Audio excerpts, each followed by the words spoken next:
حضرت ابو بکر صدیق رضی اللہ تعالیٰ عنہ کو اپنے مصلے پر کھڑا کیا تھا نماز پڑھانے کے لیے، جس سے یہ پروو ہوتا ہے کہ نبی کریم صلی اللہ علیہ وسلم حضرت ابو بکر صدیق رضی اللہ تعالیٰ عنہ کو خلیفہ بنانا چاہتے تھے۔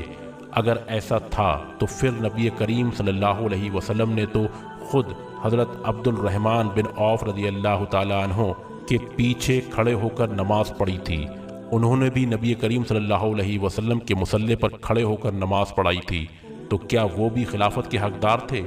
یہ خلافت کا مسئلہ کبھی پیدا نہ ہوتا اگر نبی کریم صلی اللہ علیہ وسلم کا وہ لشکر روانہ ہو جاتا جس لشکر کا نام لشکر اسامہ تھا۔ 8 ہجری میں نبی کریم صلی اللہ علیہ وسلم نے